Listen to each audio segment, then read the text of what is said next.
Halo Sobat Next Trend, balik lagi sama Fahmi. Kali ini gue sudah bersama dengan Realme 10 Pro Plus 5G. Apakah gue akan unboxing HP yang satu ini? Tidak, karena HP-nya sudah ada di sini.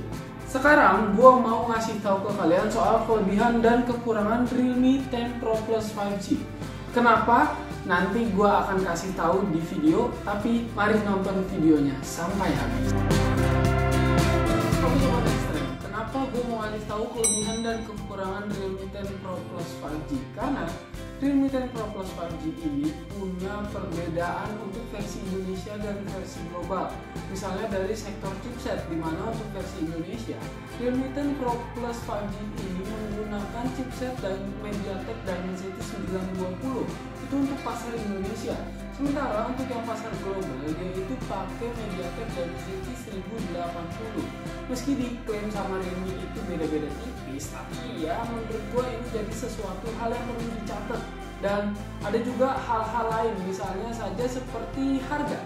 Karena harga Realme 10 Pro Plus 5G di Indonesia ini cukup mengejutkan beberapa pihak. Jadi mari kita bahas kelebihan dan kekurangan Realme 10 Pro Plus 5G satu persatu. Secara kelebihan, pertama gue itu menilik pada kuota chipset ya, MediaTek 920. Itu kan yang dipertanyain sama orang-orang di Indonesia, kenapa beda. Tapi secara kualitas MediaTek Dimensity 920 di Realme 10 Pro Plus 5G ini cukup oke. Gue mainin beberapa game kompetitif mulai dari kayak Mobile Legends, PUBG, terus sampai Genshin Impact itu aman. Ditambah untuk sistem pendinginnya gue juga cukup suka, karena dia itu saat gue main Genshin Impact sekitar 30-1 jam lah. Untuk kehangatan dari bodi perangkatnya itu bisa dikatakan ya cukup oke dan nggak menghasilkan panas yang begitu hangat di tangan, jadi masih tetap nyaman.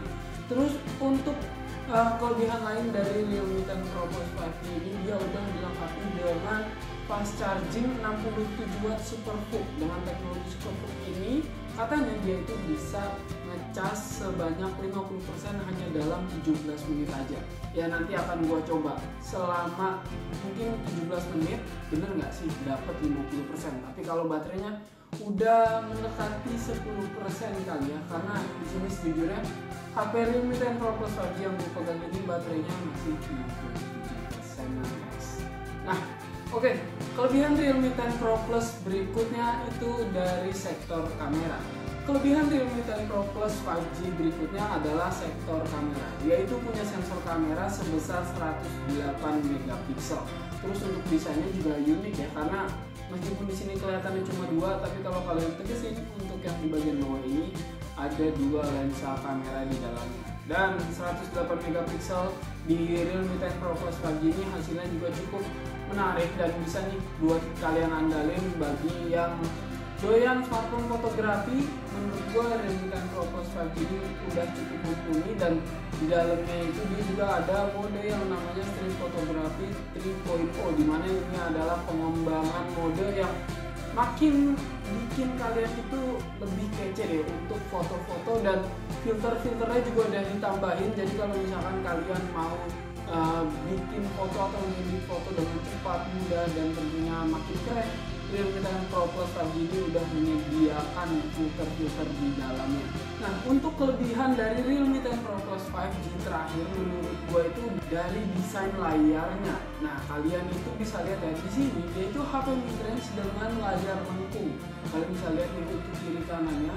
Layar lengkungnya menurut gue cukup keren ya di sini, apalagi dia itu menggunakan panel AMOLED seukuran 6,7 inci di HP mid-range dengan panel lengkung. Ini menurut gue hal yang cukup menarik, karena biasanya HP dengan layar lengkung itu ada di HP kelas flagship. Layarnya juga 6,7 inci, jadi kalau mau nonton film, mau game itu jadi lebih enak.